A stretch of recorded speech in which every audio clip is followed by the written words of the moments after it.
โลอาคาร5 ชั้นวัดพระสิงห์วรมหาวิหารนะซึ่งวันนี้นั้นก็เป็นวันอาทิตย์ที่บริเวณตั้งแต่ประตูท่าแพนะยันถึงบริเวณวัดพระสิงห์วรมหาวิหารนั้นก็จะเป็นถนนคนเดินนะฉะนั้นบริเวณวัดใกล้เคียงต่างๆจากวัดพระสิงห์นั้นก็ช่วงนี้ก็จะคึกคลื้นนะมีรถมี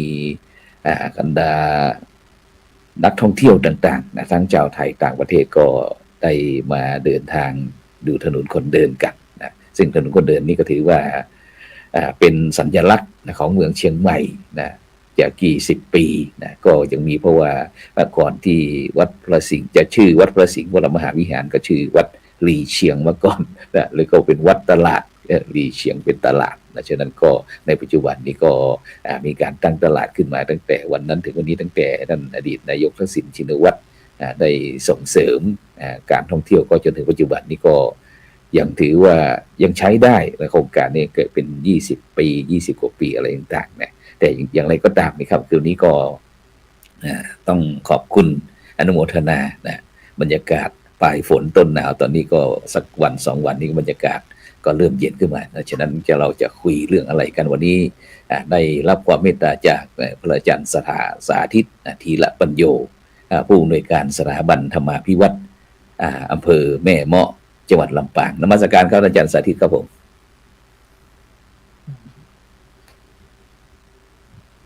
ถวายความเคารพท่านอาจารย์พระครูเสือพลปริยัติผู้ดำเนินรายการและก็กราบถวายความเคารพพระเถรานุเถระที่เคารพอย่างสูงทุกรูปและเจริญพรกับบรรดาสาธุชนท่านผู้ชมท่านผู้ฟังที่ติดตามรับฟังรายการของท่านอาจารย์พระครูเสือพลปริยัติเป็นประจำในวันนี้เป็นโอกาสดีที่ท่านอาจารย์เมตตาให้มาร่วมพูดคุยกันต้องขออภัยครับญาติโยมอันที่หนึ่งก็คือความสว่างความสว่างไม่ค่อยมีเพราะว่าใช้รัสเซลแล้วก็สปอตไลท์มาส่องอาจจะไม่ค่อยชัดเจนครับโทรศัพท์เก่ามันไม่ตรงช่องก็เลยต้องปรับให้มันพอที่จะออกได้แล้วก็พูดคุยกับญาติโยมท่านผู้ฟังท่านผู้ชมทั้งหลายได้ในวันนี้ครับฉะนั้นก็วันนี้ก็ออกอากาศที่สถาบันธรรมมาพิวัตรนะครับที่อำเภอแม่เมาะจังหวัดลำปางไม่รู้ว่าเป็นอย่างไรบ้างครับตอนนี้บรรยากาศที่จังหวัดลำปางลำปางหนาวจังหนาวไหมครับเย็นไหมอากาศครับหลังจากที่ฝนตกหนักด้วยพายุมาหลายวันทีนี้หน้าหนาวเนี่ยช้าแล้วก็หน้าฝนยาวเพิ่งหมดฝนไป2 วันครับ2 วันที่ผ่านมาแล้วก็ตอนนี้อากาศเริ่มเย็นเริ่มหนาวขึ้นเยอะแต่โดยจากตัวนิยมที่บอกว่าอาจจะไม่หนาวมากนักนะครับในปีนี้นะครับหรืออาจจะไม่ค่อยได้เจอเลยแต่ว่าก็พอที่จะมาให้เราได้สัมผัสบ้างปัญหาอย่างหนึ่งของฤดูกาลก็คือการปลูกผักที่สำนักผักที่ปลูกเนี่ยเป็นผักฤดูหนาวเช่นบรอกโคลีกะหล่ำดอกกะหล่ำปีแล้วก็คะน้าปรากฏว่าตกหนักทำให้ไม่เติบโตแล้วก็หัวไม่ใหญ่ออกละแต่หัวไม่ใหญ่ทีนี้ที่ลำบากเรื่องเราก็อาจจะมองไปถึงสินค้าทางการเกษตรก่อนหน้านั้นผลไม้ใครจะไปคิดว่าปีนี้จะได้กินทุเรียนที่ราคาถูกลำไยที่อยู่ที่ต้นเจ้าของไม่กล้าจ้างคนมาเก็บให้มันหล่นเองตามธรรมชาติเพราะว่าจ้างคนเก็บเอาไปขายก็ไม่คุ้มค่าคนเก็บแล้วก็ผลไม้อื่นอันนี้ก็คือเป็นวิกฤตนะอาจารย์เนื่องมาจากสิ่งที่ทำให้เราได้เห็นวิกฤตแล้วก็สถานภาพทางด้านเศรษฐกิจของญาติโยมซึ่งช่วงนี้ลำบากกันพอสมควรกับเรื่องการเรื่องเศรษฐกิจเรื่องปากเรื่องท้องมุมหนึ่งเนี่ยพระเราเองจะต้องเข้าไปช่วยดูช่วยเติมเต็มด้านอื่นๆของญาติโยมถ้าทำได้ก็กราบนิมนต์ครูบาอาจารย์ได้ร่วมกันนะครับในฐานะที่เราเป็นชาวพุทธจะให้ผ่านพ้นปัญหาวิกฤตนี้ไปได้ครับครับแล้วก็ไอโครงการสวนไผ่เพื่อเศรษฐกิจเป็นยังไงบ้างตอนนี้สวนไผ่เศรษฐกิจที่เราปลูกไว้นะครับ อ่าก็ปลูกเมื่อวันที่17สิงหาคมครับพระอาจารย์ครับและญาติโยมท่านผู้ฟัง2568ไม่นานวันนี้ แต่ว่าวันนี้นี่ติดหมดแล้วแล้วก็หน่อเล็กๆนะครับการปลูกไผ่ตามหมดของที่พักสงฆ์สถาบันธรรมาภิวัตน์เนี่ย เราเน้นเรื่องของร่มเงาเป็นหลักก่อนเพราะว่าก่อนหน้านั้นที่นี่เป็นสวนข้าวโพดของโยมผมไปปรับเอาที่เป็นสวนข้าวโพดโยมประมาณ10 ไร่ ซื้อ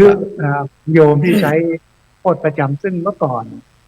เขาปลูกข้าวโพดเนี่ยเราก็ได้รับผลกระทบด้วยการใช้สารเคมีของโยมคือเราอยู่ในกุฏิที่ใกล้ที่ด้านหลังเป็นของโยมทุกครั้งที่ปลูกเนี่ยจะต้องฉีดยาฆ่าหญ้าฉีดยาฆ่าแมลงต่อเราผมคิดอยู่ในใจเสมอว่าจะทำยังไงให้ครอบครองหรือให้ที่ผืนนี้เป็นของที่พักสงฆ์เป็นของวัดก็เลยระดมทุนกันแล้วก็ซื้อใช้เวลานานนะซื้อแล้วก็ปรับพื้นที่หลายครั้งพอสมควรแล้วก็วันที่17สิงหาคมที่ผ่านมาก็เริ่มเอาไผ่เป็นไผ่สร้างมนครับพระอาจารย์ครับไผ่สร้างที่ลำใหญ่ๆแล้วก็สูงร่มเงาเต็มไปหมดใช้เวลาประมาณ 3-4 ปีเนี่ยใช้ร่มเงาได้หมดแล้วผมก็เลยคิดว่าไผ่เป็นทางออกแล้วก็จะสร้างสวนเวรุวันสวนป่าไผ่วัดนะมีอัมพวันสวนมะม่วงแล้วแล้วก็จะสร้างสวนเวรุวันป่าไผ่เดี๋ยวด้านหลังเนี่ยอาจจะปรับอีกทีหนึ่งเพราะว่าในโอกาสครบรอบ1 ทศวรรษของที่พักสงฆ์สถาบันธรรมาภิวัตน์เนี่ยเอาลำไยเอาลิ้นจี่เอาเงาะเอามะยงชิดไปปลูกจากที่ดูเนี่ย3 ปีที่ผ่านมาไม่โตพระอาจารย์ครับเหตุที่ไม่มันน้ำอยู่ตลอดเวลารากมันเน่าพระอาจารย์ใช่ก็เลยไปดูพืชอย่างอื่นที่สามารถจะโตได้ก็ไปเห็นไผ่แต่ก็เป็นไผ่กินหน่อแต่ตอนนี้เราปลูกไผ่เอาต้นเราปลูกไผ่เอาร่มเงาปลูกได้ละประมาณ500 ต้นนะครับแล้วก็จะที่เขาเรียกว่าไผ่บงหวานไผ่บงหวานเอาไว้ทานหน่อไม้ครับอีกประมาณสัก10 ต้นได้ทีนี้เมื่อวานไม่ใช่เมื่อวานเย็นนี้ไปเดินดูผมปกติก็มีเวลาก็จะไปเดินดูไผ่เห็นหน่อออกแล้วครับอาจารย์ครับหน่อเล็กๆครับผมต้นพอดีมันมีกลยุทธ์ในการปลูกอาจารย์ครับเวลาโยมญาติโยมทั้งหลายซื้อไผ่มาปลูกเนี่ยเป็นถุงเล็กๆถุงดำเวลาเราปลูกปุ๊บเราให้เราเอียงต้นไผ่ไปทางด้านทิศตะวันออกเอียงเยอะๆไปทางแสงอาทิตย์ครับเอียงเยอะๆเอียงจนถึงกระทั่งว่ามันจะติดดินขนาดนั้นเลยเพราะว่าต้นไผ่ที่เราปลูกเนี่ยต้นแรกที่ปลูกเราไม่ได้ใช้ครับมันจะตายแต่เราจะใช้คืนของมันที่งอกออกมาจากต้นไผ่นั้นผมเลยรู้แล้วก็วิธีการปลูกมันต้องอย่างนี้แล้วก็การดูแลต้องอย่างนี้ตัดหญ้านี่ประมาณ2 รอบแล้วนะเพราะว่าปีนี้ฝนตกขึ้นแล้วก็พืชผลทางการเกษตรอื่นๆที่โยมปลูกปีนี้ไม่งามแต่ว่าจะรับประทานได้แล้วก็จำหน่ายได้ด้วยเป็นการสร้างชีพสร้างรายได้ให้กับญาติโยมวัดเองเขาก็ทำบุญมาเดือนละ500นะเราให้ให้โยมมีอาชีพให้โยมมีรายได้ส่วนวัดได้เล็กน้อยก็ไม่ได้มีปัญหาอะไรมันก็เป็นการเกื้อกูลกับต่อโยมที่ลำบากในเรื่องเศรษฐกิจยิ่งช่วงนี้เศรษฐกิจลำบากจะฟื้นก็ประมาณสัก 2-3 ปีครับอาจารย์ก็คงจะใช้เวลาครับผมครับฉะนั้นก็บรรดาท่านผู้ฟังท่านผู้ชมก็กำลังติดตามรายการเห็นธรรมเห็นเราเห็นธรรมวันนี้ก็ได้รับความเมตตาจากพระอาจารย์สาธิตธีรปัญโยนะผู้อำนวยการสถาบันธรรมาภิวัตน์อำเภอแม่เมาะจังหวัดลำปางแวะเวียนนะมาสนทนากับเราก็ได้คุยเกี่ยวกับภารกิจที่โดยเฉพาะในช่วงนี้คณะสงฆ์ช่วงก่อนนั้นก็มักจะมีรถทัวร์ลง ช่วงนี้ก็พอเบาบางหน่อยก็ยังชั่วหน่อยพระสงฆ์สามเณรแต่ก็ยังว่าอย่างที่พระอาจารย์สาธิตได้พูดบอกว่าก็ต้องยังไงก็ต้อง อยู่ให้ได้อยู่ให้เป็นนะฉะนั้นบรรดาท่านผู้ฟังทั้งหลายนอกจากที่พระอาจารย์สาธิตแม้แต่คณะสงฆ์ งานคณะสงฆ์ก็จะเยอะสักนิดหนึ่งในช่วงนี้อย่างคณะสงฆ์ภาค7ซึ่งก็จะมีงานหน่วยอบรมประชาชนประจำตำบลคณะสงฆ์ภาค7นะซึ่งก็จะมีการประชุมมีการแสดงผลงานอะไรต่างๆซึ่งก็จะมีคณะสงฆ์ภาค7ก็จะมีจังหวัดเชียงใหม่ลำพูนแม่ฮ่องสอนซึ่งกำหนดก็วันที่5 6 7ธันวาคมนะซึ่งก็จะมีกิจกรรมเยอะแยะมากๆนะซึ่งตรงนี้ก็ทั้งคณะกรรมการต่างๆนะซึ่งได้รับความเมตตาจากพระเดชคุณหลวงพ่อพระธรรมเสนาบดีก็ตั้งคณะกรรมการเข้ามานะแล้วก็กำลังวันที่18นี่ก็จะประชุมอีก ว่าจะยังไงบ้างนะซึ่งก็เยอะแยะที่พวกเราจะต้องร่วมด้วยช่วยกันโดยเฉพาะพี่น้องพุทธบริษัทภิกษุสงฆ์สามเณรีแม่ชีอุบาสกอุบาสิกาต่างๆฉะนั้นก็ต้องช่วงนี้ก็ต้องตั้งหลักกันให้ดีๆหน่อยๆนะโดยเฉพาะสติสัมปชัญญะอะไรต่างๆโดยเฉพาะแล้วก็จะมีการตรวจข้อสอบธรรมศึกษานะซึ่งธรรมศึกษานั้นก็แม่กองทำสนามหลวงก็กำหนดสอบในวันพฤหัสบดีที่27พฤศจิกายนเนี่ยปลายเดือนเนี่ยนะแล้วก็จะไปตรวจไอ้ข้อสอบธรรมศึกษาก็ประมาณวันที่6ที่7ก็เป็นงานอบต.แล้วก็พร้อมทั้งแสดงผลงานไม่รู้ว่าทางงานด้านคณะสงฆ์ด้านเผยแผ่เห็นว่าพระอาจารย์สาธิตมีการทำศูนย์การเรียนผู้สูงอายุเป็นยังไงบ้างครับในช่วงนี้ภารกิจไปด้วยดีไหม ก็จะเรียน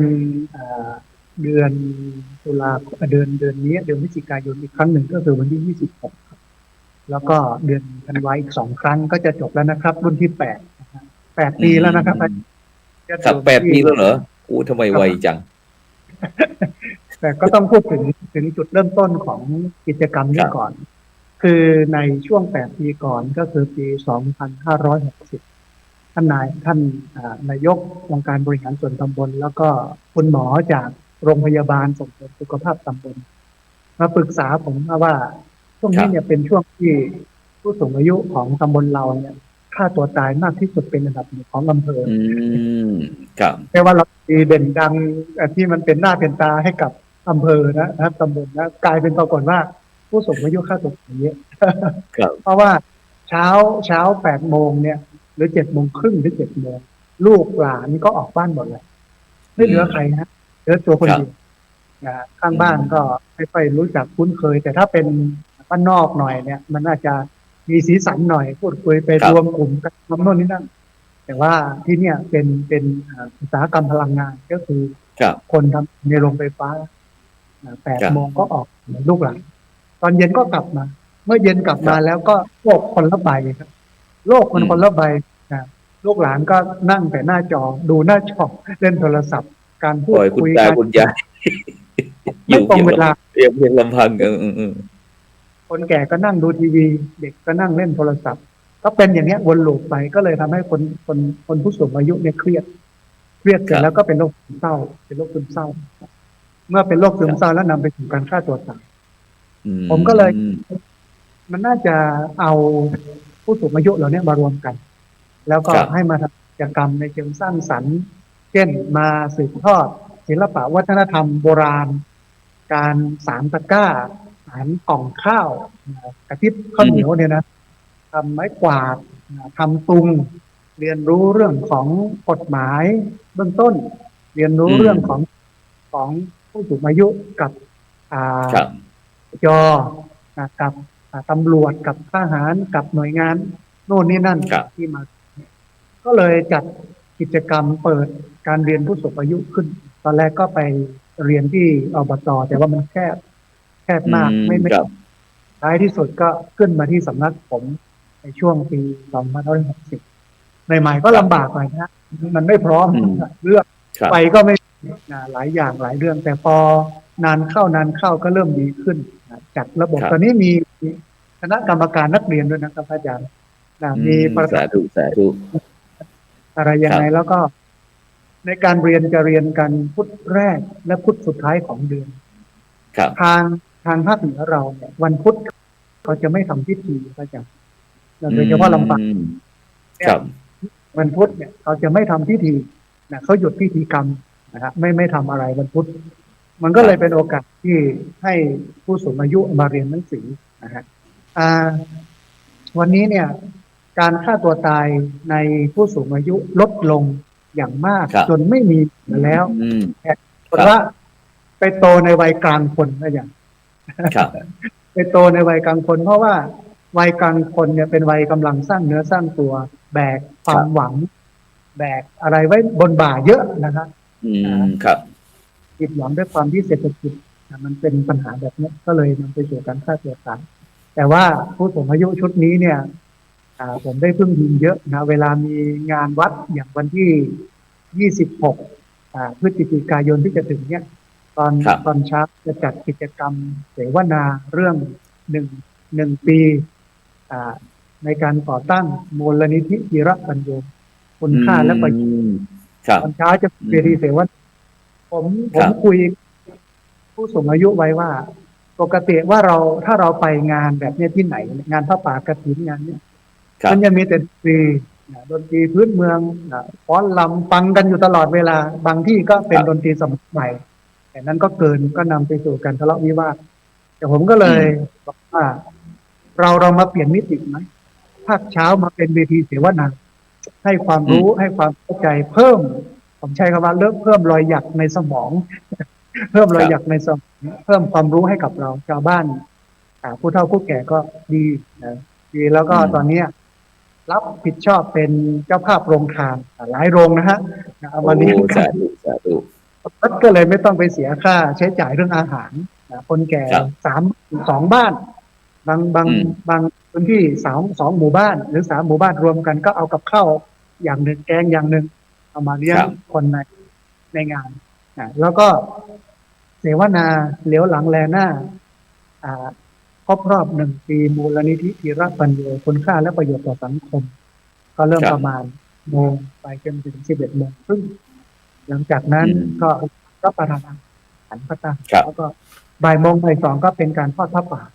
แต่กิจอืกรรมมันก็มง่ายแล้วก็ได้ผู้สูงอายุเนี่ยมาช่วยกันท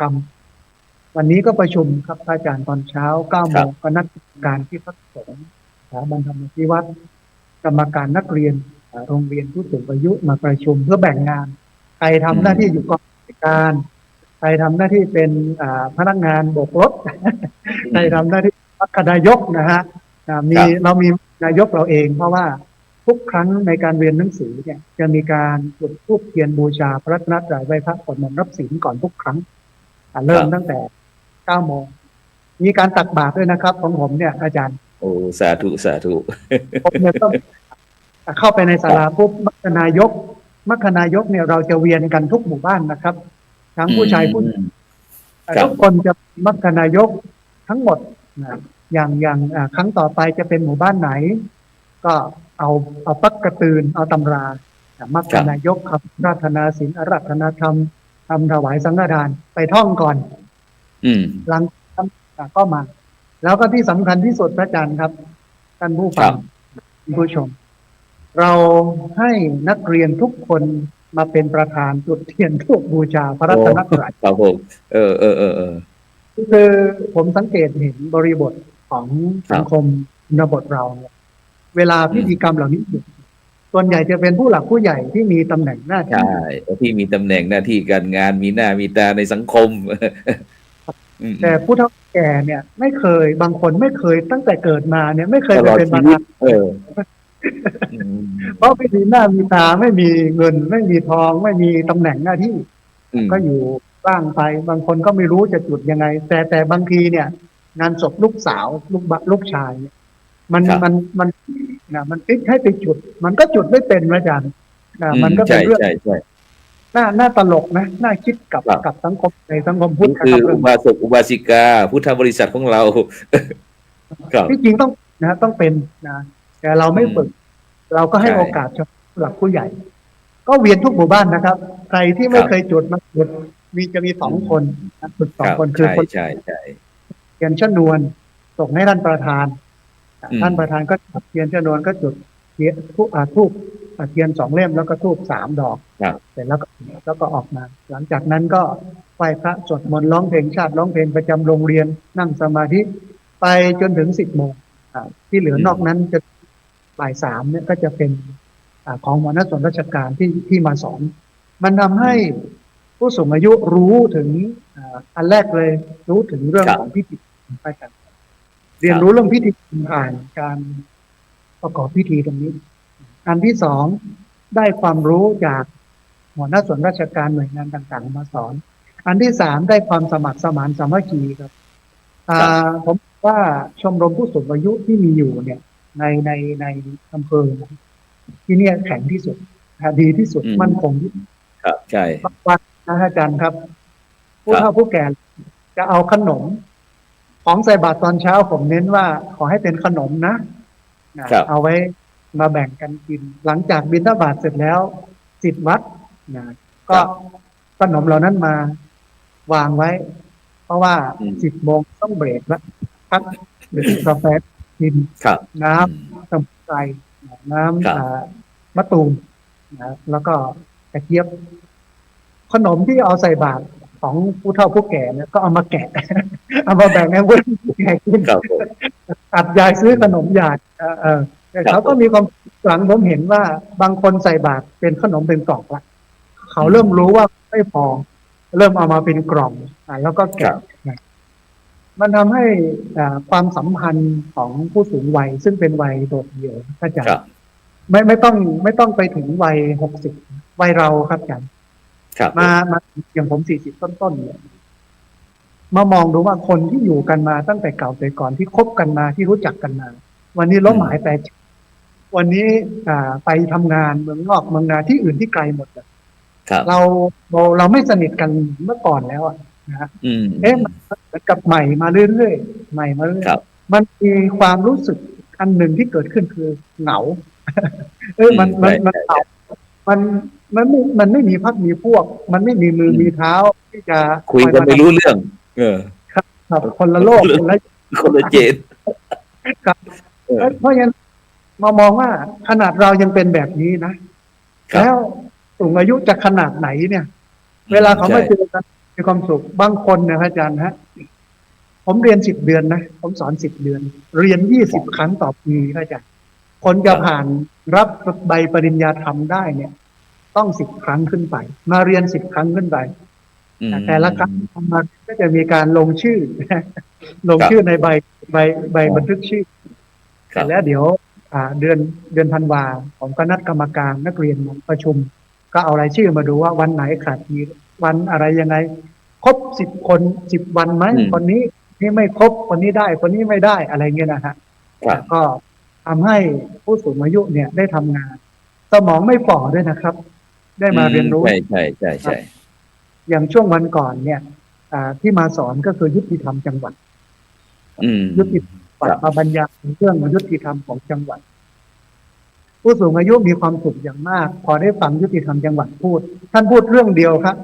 ที่โดนใจก็คือเรื่องพินัยกรรมพินัยกรรมครับแล้วก็บอกว่าคืออายุขนาดนี้สมควรนะที่ต้องเขียนพินัยกรรม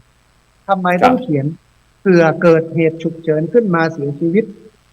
ลูกหลานที่อยู่ด้านหลังก็จะไม่ต้องทะเลาะกันใครได้บ้านตัวบ้านใครได้ที่ดินใครได้รถยนต์ใครได้สมบัติพัฒนาอะไรก็แบ่งให้เรียบร้อยทำให้ผู้สูงอายุเนี่ยได้ความคิดนะแล้วก็ได้เริ่มทำใบพินัยกรรมนะเริ่มเขียนใบพินัยกรรมผมนัดส่งวันที่26มาดูกันแล้วก็ปรับเซ็นเป็นพยานแล้วก็ส่งที่บ้านแล้วเก็บไว้ที่นี่ชุดหนึ่งมันเป็นการทำให้ผู้สูงอายุเนี่ย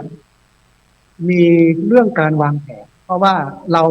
เห็นงานศพเห็นผู้เสียชีวิตที่ผ่านมาพอเสียชีวิตปุ๊บหลังจากเสียชีวิตเผาเรียบร้อยหรือยังไม่เผาเนี่ยยังไม่ชาปนกิจลูกหลานทะเลาะกันแล้วพระอาจารย์ครับ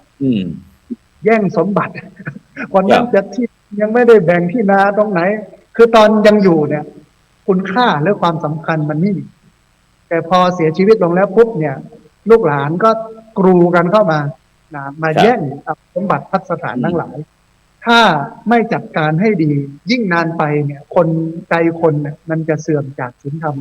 มากขึ้นครับเพราะฉะนั้นอืมอืมผู้เฒ่าผู้แก่ที่ฟังอยู่นะญาติโยมที่ฟังอยู่นะวันนี้คเนี่ยรับอาจจะเขียนไว้แล้วพินัยกรรม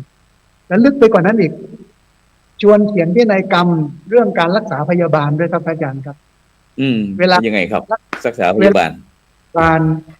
ก็ต้องมีลิมิตในการรักษาว่าถ้ามันดูแล้วว่าจะไม่รอดก็ไม่ต้องปั๊มหัวใจ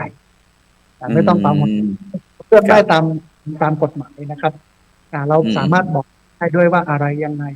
หมอก็จะทำตามนั้นผู้เฒ่าผู้แก่เหล่านี้เราคิดถึงบรรยากาศคนแก่บ้านนอกไม่มีความรู้อะไรจบป .3 บางคนไม่จบอะไรเลยบางคนเขียนหนังสือไม่เป็นอ่านไม่ออกนะครับพอมาเรียนรู้เรื่องพวกนี้มันทำให้เขาได้มีความรู้ทัดเทียมหรือเท่าเทียมอาจจะไม่เท่าก็ได้ แต่มีความรู้ด้านพวกนี้บ้างแต่ถ้ามองไปอีกมุมหนึ่งถ้าไม่มีโรงเรียนผู้สูงอายุแล้วผู้สูงอายุเหล่านี้จะมีความรู้อย่างนี้ได้ยังไงแต่ประโยชน์ของโรงเรียนผู้สูงอายุก็จะมีตรงนี้หนึ่งนะครับแล้วก็อีกอันหนึ่งผู้สูงอายุเหล่านี้บางคนก่อนหน้านั้นแข็งแรง แต่พอเรียนไปสักพักหนึ่งด้วยวันเวลาด้วยอายุก็ป่วยติดเตียงนะอาจารย์แต่นั้นประมาณ2 รายที่ป่วยติดเตียงแล้วผมพานักเรียนไปเยี่ยมไปสวดมนต์ไปมัดคือให้พระอาจารย์นะฮะให้ศีลให้พรปรากฏว่าสัก2 อาทิตย์กลับดีขึ้นร่างกายแข็งแรงกลับมาเรียนได้ตามปกติอันนี้เป็นสัจจ์มากว่าพลังวิเศษพลังใจผมก็คิดเหมือนท่านอาจารย์พระครูว่าเมื่อใจมันมีพลังอาจารย์จิตเป็นกายเป็นบ่าวใจมันมีพลังสูงมันสั่งการกายได้เคลื่อนไหวได้ขยับได้เมื่อก่อนจิตดูว่าจะลุกไม่ขึ้นแล้วลุกไม่ได้แล้วแต่พอนักเรียนไปทีหนึ่ง70-80 คนอาจารย์เต็มบ้าน70-80 คนไปตรวจคนกระหึ่มเต็มบ้านไปหมดเลยนะฮะให้ใจแล้วก็สุดท้ายก็มัดมือให้หมดเลยนักเรียนทุกคนจะให้ศีลเอาไปมัดมือให้อวยพรนะโชคดีนะแข็งแรงนะซ้ำๆ80 ครั้งเนี่ยมาปรากฏว่านั่นเนี่ยแข็งแรงขึ้นทีนี้มันก็เป็นแนวคิดของผมว่าทำไมทั่วประเทศเมื่อประเทศไทยวันนี้มีประชากรทั้งหมด66 ล้านคนมีผู้สูงอายุวันนี้นะครับประมาณ3 ล้านตอนนี้13 ล้านแล้วนะครับอีก5 ปีจะเป็น20 ล้าน20 ล้านตัดออกไป60 ล้านก็เหลือ40 ล้านไม่น้อยนะครับอาจารย์ครับใช่อีกหน้าเนี่ยจะล้านผู้สูงอายุแล้ววันนี้เด็กมีอยู่เนี่ยเกิดน้อยเพราะว่ายุคสมัยด้วยความลำบากหลายเรื่อง แล้วด้วยความที่พ่อแม่สมัยใหม่เนี่ยไม่อยากจะดูแลลูกเขาก็มองว่าแล้วไม่มีลูกใครจะมาดูแลยามแก่เฒ่าคนเหล่านี้คนรุ่นใหม่วันนี้คิดอย่างเดียวครับว่าเมื่อแก่ตัวลงก็ไปที่บ้านพักคนชรามีเงินได้10,000 เดือนละ10,000จ่ายไปเลยเดือนละ8,000 10,000ไม่ต้องไปยุ่งอะไรกับลูกหลานหรือใครดูแลเขามีดูแลอยู่แล้วมันก็เลยทำให้มีน้อยแล้วผู้ใหญ่มีมากที่จริงต้องขอบคุณต้องขอบใจการแพทย์ของประเทศไทยนี่มีระบบการรักษาพยาบาลของแพทย์ของหมอเนี่ยที่เยี่ยมยอดมากครับอาจารย์ทำให้คนมีอายุเราได้นานแล้วก็มีสุขภาพแข็งแรงตอนเช้าก็จะมีออกกำลังกายนิดหน่อยหมุนแขนขาเต้นลำไม้พองบ้างแกว่งแขนบ้างมีกีฬาด้วยเป็นตัวนำก็มานำแล้วสำคัญที่สุดตอนรับประทานอาหารผมเป็นคนที่เลือกเมนูให้กับนักเรียนเองเลยนะครับที่นี่จะเน้นผักเป็นหลักก็คือน้ำพริกผักนึ่งต้มจืดแกงฟักไก่นู่นนี่นั่นอะไรที่เป็นอาหารเมืองเนี่ยเป็นอาหารร้านหนักเนี่ยผู้เฒ่าผู้แก่จะชอบมากแต่พอเปลี่ยนสักหน่อยไปเป็นอาหารภาคกลางอาหารไทยเนี่ยปรากฏไม่ค่อยกินนะอาจารย์มันผู้เฒ่าผู้แก่บอกมันบ่ชินมันไม่ชินกับของกินแบบนั้นใช่แต่ก็โชคดีอย่างหนึ่งว่าที่สำนักเราปลูกผักไว้เยอะวัตถุดิบเรามีวันนี้เนี่ยผักที่เอามาลวกกับน้ำพริก แล้วก็ฟักนะทั้งฟักเขียวลูกใหญ่ๆใหญ่มากนะพระอาจารย์ที่จริงก็อยากจะให้โยมนึกถึงฟักเขียวลูกขนาดนี้นะฮะแล้วก็ผักที่เราปลูกก็เอามาทำอาหารประกอบอาหารเลี้ยงผู้สูงอันนี้หนึ่งก็คือปลอดสารพิษอันที่สองคือลดรายจ่ายอันที่สามเอามาขายในงานด้วยนะฮะในการแต่ละครั้งเนี่ยก่อนจะเรียนเนี่ยเราจะเปิดตลาดตอนเช้าให้ลงผู้สูงอายุเอาสินค้าผลิตภัณฑ์ที่ตัวเองมีอยู่ทำอยู่บางคนปลูกผักเสร็จนะเอาใส่ถุงมาขายที่นี่ตอนเสร็จปุ๊บขายไม่หมดแจกกันครับอาจารย์แจกกันแล้วคือผมว่าเนี่ยคือมิติที่ทำให้ผู้สูงอายุมีความสุขมันไม่แข่งแย่งชิงดีมันเหมือนสังคมพี่น้องเกื้อกูลกันแต่เท่าที่ไม่มีใครทะเลาะกันเลยนะตั้งแต่8 ปีมาเนี้ยไม่มีใครทะเลาะแว้งนะผู้สูงอายุมีความสุขมากทั่วประเทศตอนนี้ผมกำลังขับเคลื่อนเรื่องของการให้กระทรวงมหาดไทยอนุมัติให้อบต.ให้เทศบาลสามารถตั้งงบประมาณรายจ่ายให้กับโรงเรียนผู้สูงอายุเพราะว่าตอนนี้ผู้สูงอายุโรงเรียนผู้สูงอายุ งานผู้สูงอายุเป็นมันได้รับการสนับสนุนใช่ไหมครับอาจารย์ไม่มีค่าไม่มีพูดง่ายๆถ้าไม่มีค่าใช้จ่ายไม่มีค่าหัวพูดง่ายๆนะคือมันไม่ระบบของกระทรวงมหาดไทยพระอาจารย์แต่มีคำสั่งทำแต่ไม่ได้มีงบไม่มีคำสั่งเรื่องงบมันไม่สามารถตั้งงบประมาณเป็นข้อบัญญัติหรือเป็นเทศบัญญัติออกมาสนับสนุนได้โดยตรงแต่มันก็จะเป็นโครงการเล็กๆน้อยๆ50,000ต่อปีนะครับผมเนี่ยดูแลอาหารทุกมื้อนะครับของผู้สูงอายุ8 ปีเดือนหนึ่งเนี่ยเฉพาะค่าอาหารเนี่ยหมดไปก็เกือบ10,000นะอีกอันหนึ่งค่าเดินทางเนี่ยผมเอารถรับส่งนะพระอาจารย์ครับรถไปถึงบันไดหน้าบ้านเลยครับไม่ต้องกังวลใดๆทั้งสิ้นหลังจากเรียนจบก็เอาไปส่งถึงที่บ้านโดยตรงอีกก็ประมาณ4,000 กว่าในการจ้างรถตู้มารับส่งแต่พอดีค่าเนี่ยทางการไฟฟ้าฝ่ายผลิตแห่งประเทศไทยก็อนุมัติงบให้100,000ทุกปีแล้วก็สบายใจเรื่องนี้แต่หนักตอนนี้หนักเรื่องอาหารกำลังรอท่านรัฐมนตรีว่าการกระทรวงมหาดไทยคุณอนุทินชาญวีรกูลจะตอบหนังสือกลับมาว่าจะยังไงจะอนุมัติหรือไม่อนุมัติหรือจะต้องทำกติกายังไง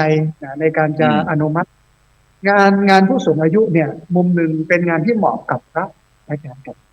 เป็นงานที่เหมาะกับพระเพราะว่าส่วนใหญ่ที่เข้าวัดทั้งหมด80%เป็นผู้สูงอายุทั้งหมดนะครับคนที่ใส่บาตรตอนเช้าก็สูงอายุเหมือนกันก็ผู้สูงอายุทั้งหมด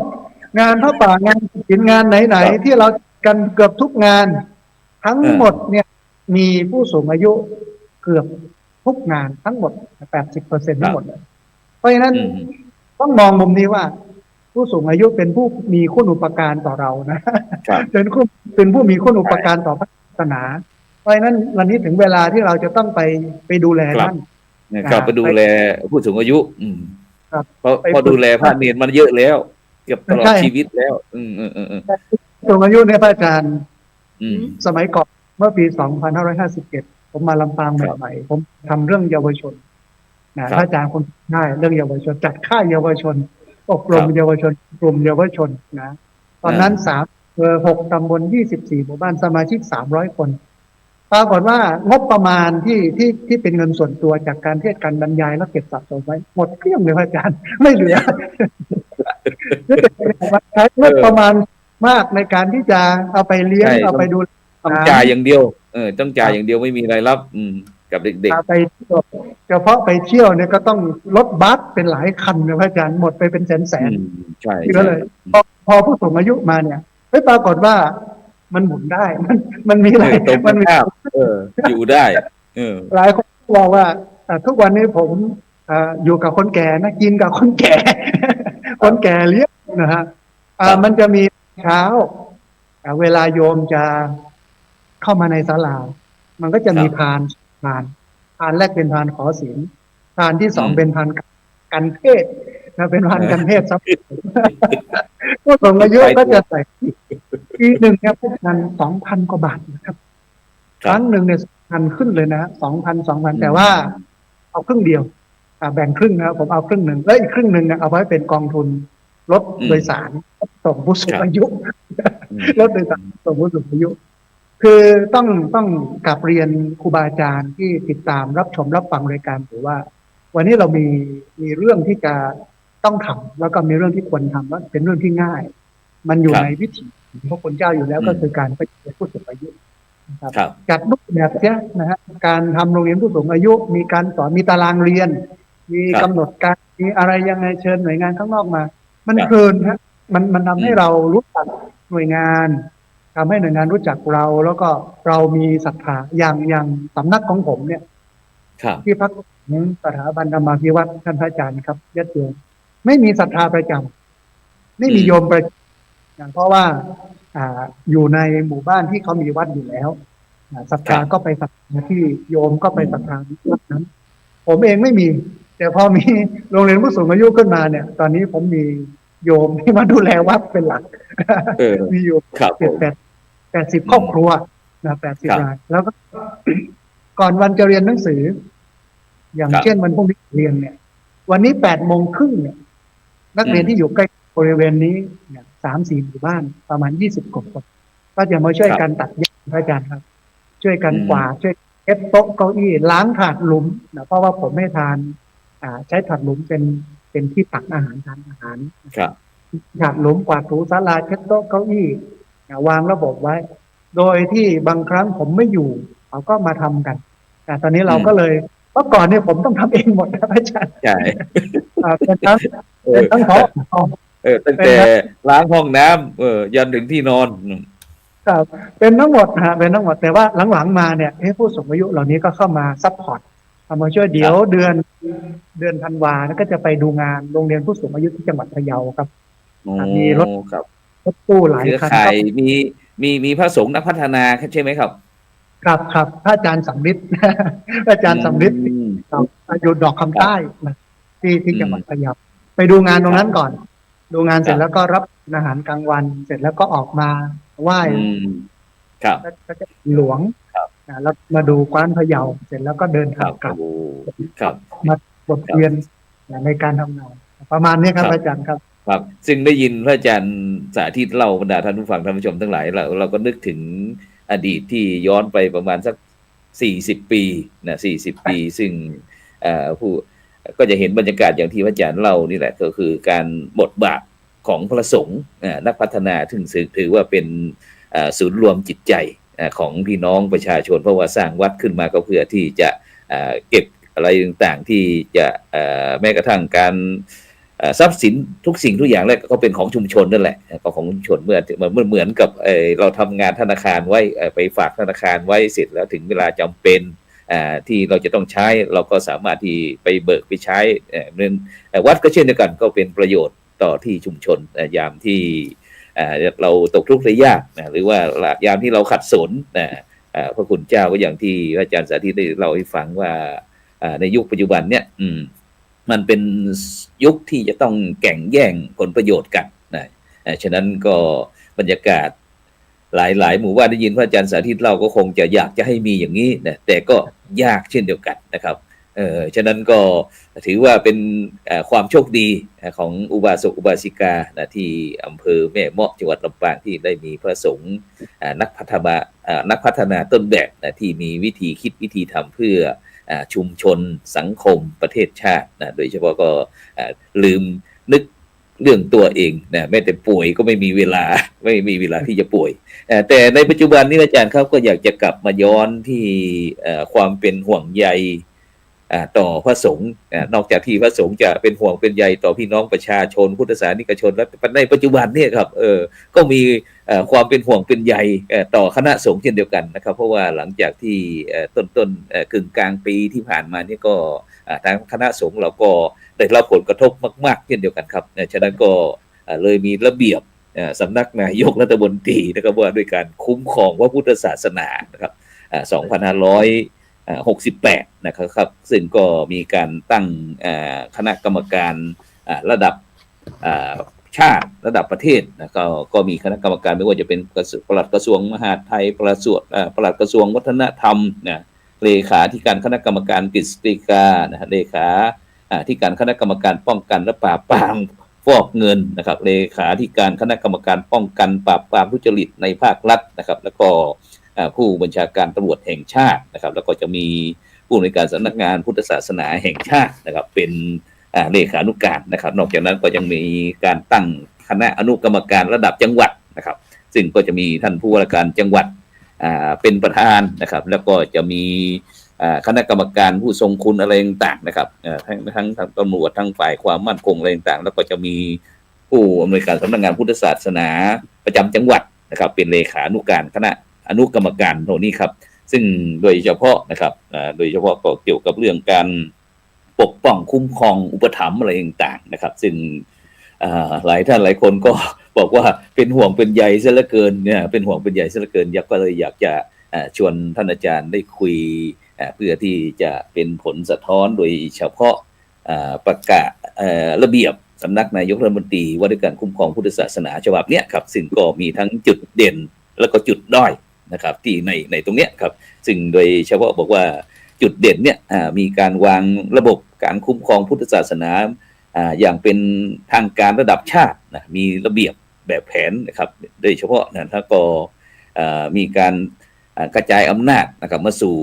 ท้องถิ่นหรือว่าระดับในระดับรากหญ้านะคือระดับจังหวัดนั่นแหละครับแล้วก็โดยเฉพาะก็จะมีคณะที่ปรึกษาโดยมีคณะสงฆ์นะครับเป็นที่ปรึกษาอะไรต่างๆนะครับแล้วก็สร้างกลไกนะครับโดยเฉพาะก็ได้ปฏิบัติตามรัฐธรรมนูญนะครับโดยการคุ้มครองอุปถัมภ์อะไรต่างๆเหล่านี้นะครับว่าไปตามกฎหมายนะครับส่วนจุดด้อยไม่รู้ว่าอาจารย์จะเห็นด้วยหรือเปล่าไม่รู้นะครับเดี๋ยวเราก็มาวิพากษ์กันว่าจุดด้อยนี่ก็คืออำนาจการบริหารยังอยู่รวมศูนย์อยู่ในมือรัฐแม้จะมีคณะกรรมการชื่อว่าคณะกรรมการคุ้มครองพุทธศาสนาแห่งชาตินะครับแต่ก็คงสร้างและการแต่งตั้งก็เกือบทั้งหมดก็อยู่ในอำนาจของรัฐนะครับแล้วก็ฝ่ายสงฆ์นี่ก็เป็นเพียงผู้ร่วมประชุมนี่เป็นต้นนะครับจุดด้อยที่เขาวิพากษ์มาครับแล้วก็ขอบเขตหน้าที่ไม่ชัดเจนมันซ้ำซ้อนระหว่างคณะกรรมการคุ้มครองพุทธศาสนากับมหาเถรสมาคมอะไรต่างๆเหล่านี้ก็ประมาณนะครับฉะนั้น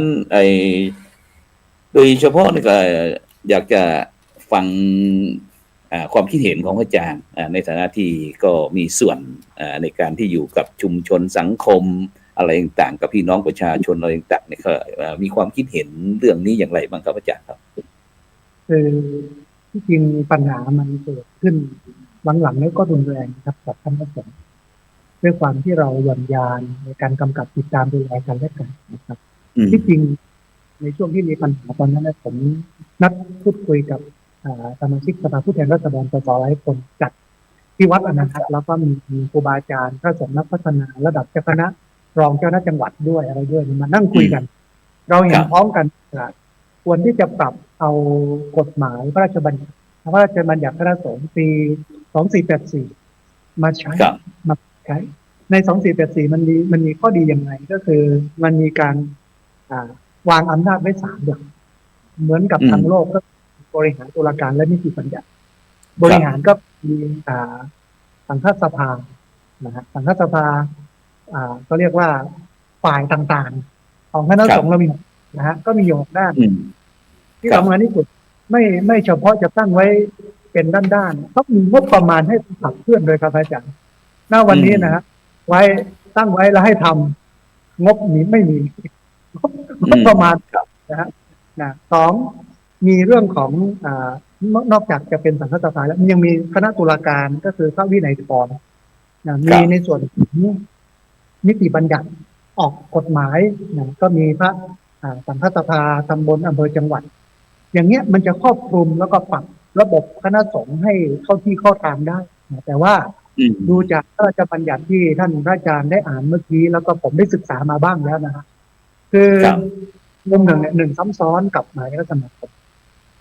2ปัดริดรอนอำนาจของมหาเถรสมาคมตั้งขึ้นมาโดยที่ท่านมหาเถรสมาคมแล้วก็ไป ใช้กลไกของรัฐคฤหัสถ์ทั้งหมดมาของคณะสงฆ์โดยที่คณะสงฆ์เองไม่เคยปกติกฎหมายจะออกได้เนี่ย การทำกฎหมายเนี่ยมันต้องผ่านความเห็นชอบการโหวตเอาไม่เอาของพี่น้องชาวบ้านแล้วก็สภาแต่เป็นประกาศออกมาแบบนี้ครับมัดมือชกใช่ไหม เสียงงานจะหลุดไปแป๊บหนึ่งกับเจนกบรรดาท่านผู้ฟังท่านผู้ชมก็ตอนนี้ก็ครับผมปัญหาต่อไปในอนาคตแต่ท้ายที่สุดผมเชื่อว่าจำเป็นต้องกลับเอาพรบสงฆ์เมื่อ2484มาใช้อันนี้มันจะเป็นมาตรฐานท่านอาจารย์ไพศาลวิสาโลได้กล่าวไว้นะบอกว่าตราบใดที่การปรับแก้กฎหมายโดยเน้นความคิดหลักของคฤหัสถ์มาเป็นหลักเมื่อนั้นเนี่ยคณะสงฆ์ก็จะอยู่ภายใต้อำนาจของอาณาจักรอำนาจของเจ้าหน้าที่รัฐอะไรทั้งปวง